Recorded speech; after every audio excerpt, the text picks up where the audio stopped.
Hi everyone, welcome to Exile Mixes. My name is Ainon.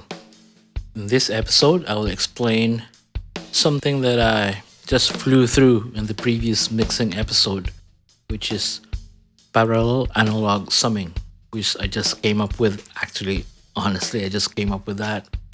I don't know if that is ever a thing. So it comes from the two terms. One is analog summing, which most of us do if you own this Soundcraft mixing board, which is the Soundcraft Signature 22 MTK. And the second term is parallel compression.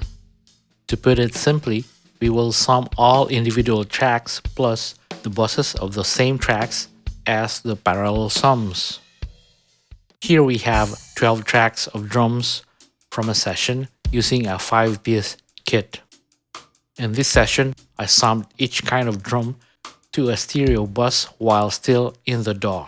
I'm using Logic Pro, by the way. Kick in and kick out to a kick bus.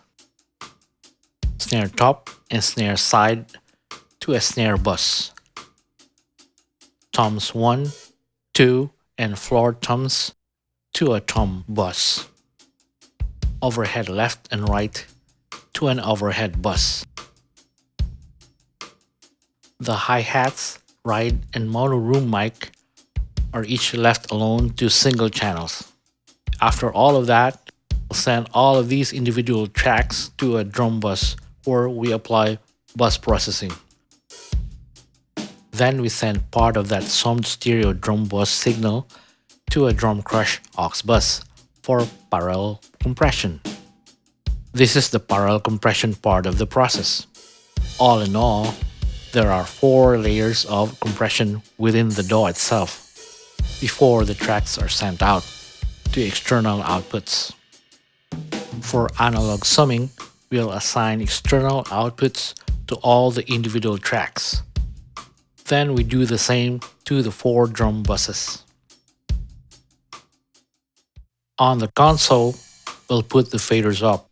I'm starting with the kick stereo bus already up, so it will be easy to sync the sound to the video. We'll add the snare bus to give us a clearer guide. These are the kick in and kick out tracks on channels 3 and 4. Snare top and snare side, toms 1, 2, floor tom, and hats, ride, mono room mic, and overheads left and right. I had pulled down the kick and snare buses so we can hear just the individual drum tracks without the parallel sums.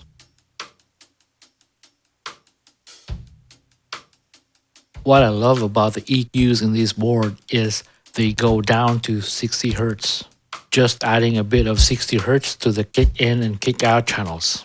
Now adding the kick bus on channel 15 and 16, adding the snare bus on channel 17, 18, and the overheads together with the toms on channel 21, 22.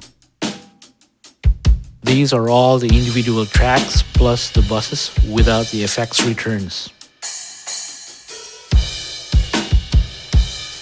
The lexicon effect set to my favorite setting with a plate on FX1 and a gated reverb on FX2. On channel 17-18, we'll set effect sense at 12 o'clock on the snare bus.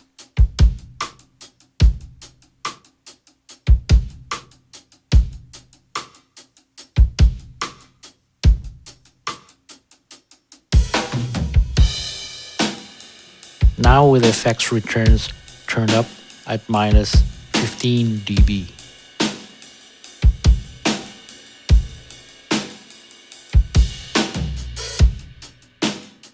This is how it sounds dry.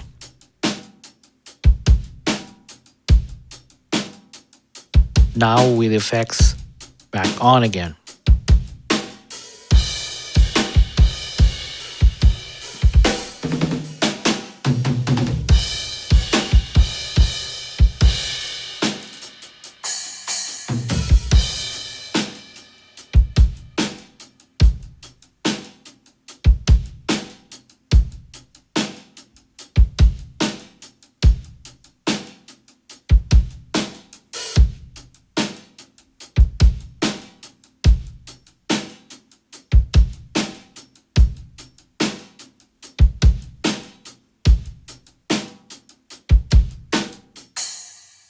Now without the parallel buses and effects, just the individual tracks. With a kick buzz on and the snare buzz too. And now with the toms and overheads. Now with the effects back on. And this is how they all sound together. This mix is a bit heftier than the one in the previous video because I had added 60 Hz on the kick channels.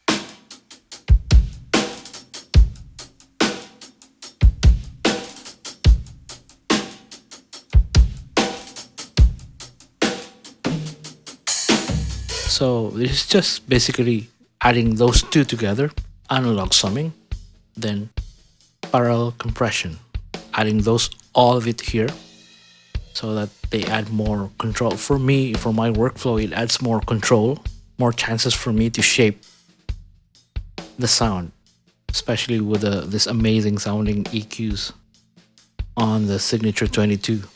So it just gives me more options, and you cannot deny it. The sound of modern music is basically compression. So this is how to achieve that. You don't just shock your signal with a massive amount of compression, but you do it in layers. So that is also the second point of that. So I think you can learn from this, or if you can add to this, please feel free to comment below. And I hope you took away something from this. And thank you for watching. Cheers.